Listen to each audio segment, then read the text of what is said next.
«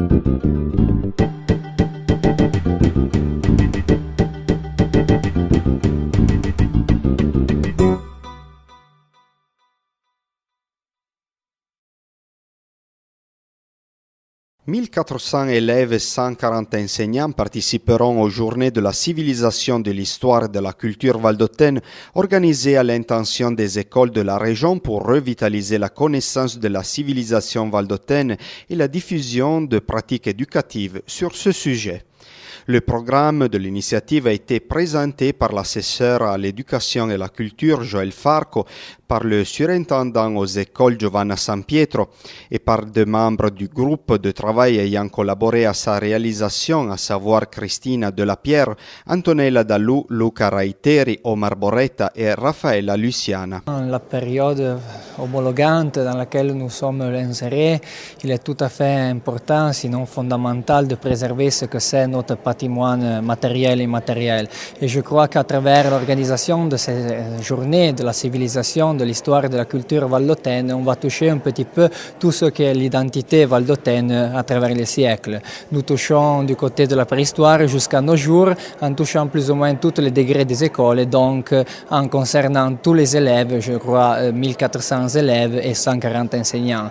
Le but est évidemment celui de faire connaître toujours plus notre culture, notre identité, pour évidemment comprendre ce que se passe aussi à échelon mondial. Donc à partir de la micro-histoire pour arriver à la macro-histoire.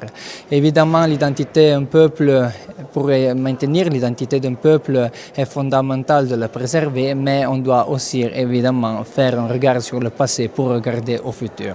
Les journées qui sont organisées depuis l'année scolaire 2007-2008 ont été enrichies cette année par d'autres éléments d'intérêt et comportant notamment un volet historique et un volet culturel afin de permettre aux élèves de tout âge de mieux approfondir leur connaissance du patrimoine local.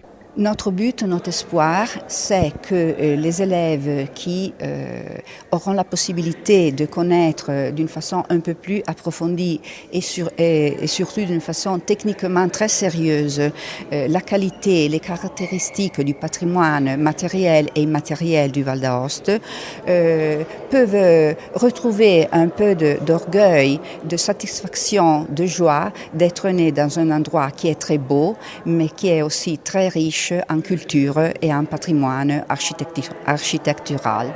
Les initiatives prévues consisteront en des activités pédagogiques et des ateliers en classe auxquels s'ajoutera un séminaire pour les enseignants des écoles secondaires du premier degré concernant l'âge d'or du bas Moyen-Âge en Vallée d'Aoste.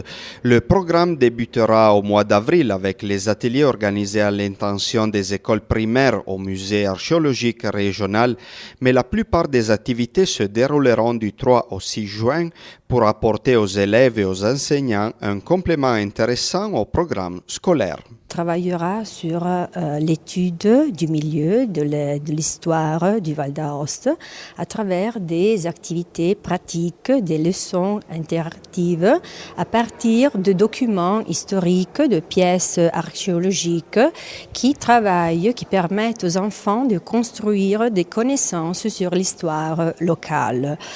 L'histoire locale a donc un rôle très important. La micro-histoire est strictement liée à la macro-histoire. Il y a une merveilleuse dialectique entre les deux, la micro-histoire, l'histoire locale, qui permet aux élèves d'accéder aux connaissances de l'histoire générale, dont la micro-histoire en tant qu'accès à l'histoire générale.